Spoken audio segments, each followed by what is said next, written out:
तो आज हम देखेंगे कि कैसे आज से 2500 साल पहले बुद्ध ने अंधविश्वास की जड़ों पर ही वार कर दिया था। ठीक है, तो हुआ यूं कि बुद्ध एक गांव पहुंचे थे और वहाँ के लोगों को पता चला कि बुद्ध आए हैं, तो वो अपनी अपनी समस्याएं और सवाल लेकर बुद्ध के सामने आए, बुद्ध के पास आए और उनसे पूछा कि महात्मा बुद्ध, यहाँ पर कई बाबा आते हैं, कई पंडित आते हैं और वो हमें बताते हैं कि ये करना चाहिए तो ऐसा होता है, ये करने से ये होगा, वो करने से ये होगा, और वो दूसरे बाबाओं की, दूसरे साधुओं की, दूसरे पंडितों की निंदा करते हैं कि नहीं उनकी मत सुनो, हमारी सुनो। तो ऐसे में हम दुविधा में हैं कि हम किसकी सुने या क्या माने।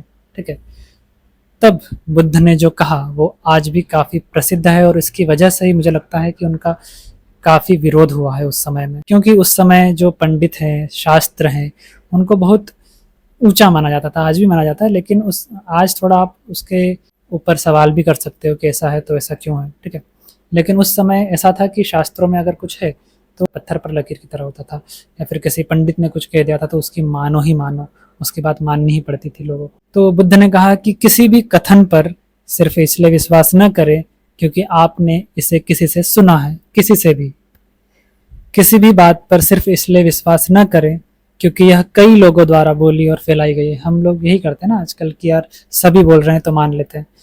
किसी भी बात पर यकीन न करें क्योंकि यह आपकी धार्मिक किताब में लिखी हुई है, सिर्फ इसलिए यकीन न कर लो।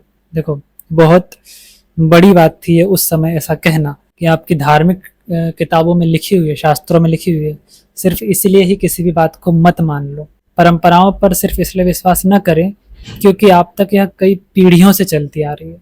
ठीक है, और खासकर हम परंपराओं पर ज़्यादा ही विश्वास कर लेते हैं कि यार पिताजी ऐसे करते थे, दादाजी ऐसे करते थे, या फिर कई समय से चली आ रही है। सिर्फ अवलोकन और विश्लेषण के बाद जब आप कारण से सहमत हो और वह बात सभी के अच्छे और लाभ के लिए अनुकूल है, सभी के, तभी उसे स्वीकार करें और उस पर अमल भी करें। और ये बात कहना आसान नहीं है क्योंकि यहाँ पर बुद्ध खुद को भी रख रहे हैं।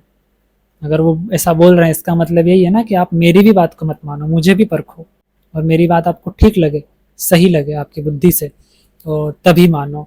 और उस समय तो जानने परखने के लिए चीज़ें नहीं थी। आज हमारे पास इंटरनेट है, एआई है, तमाम तरह के शिक्षक हैं जो हमें सही बात बता सकते हैं, विज्ञान की सहायता से हम परख सकते हैं। उस समय ऐसा नहीं था। तो बुद्ध ने कहा कि ये बात अगर आपके काम, क्रोध, लोभ, मोह, मद, अहंकार वगैरह को कम कर रही है और आपकी प्रेम, करुणा, शांति को बढ़ा रही है, तभी मानो। ठीक है, वरना मत मानो।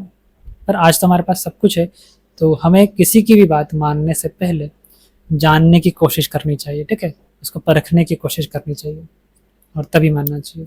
तो ये बुद्ध का काफ़ी प्रसिद्ध कथन है जो मुझे काफ़ी पसंद है, और मैं इसी तरह से जीता भी हूँ, किसी को भी यूँ ही नहीं मान लेता हूँ, है ना, पूरी जानने की कोशिश करता हूँ। और ओशो ने भी यही कहा है कि मानो मत, जानो, जानने की कोशिश करो। तो बस यही था वीडियो में। वीडियो अच्छी लगे तो लाइक करना, चैनल को सब्सक्राइब करना।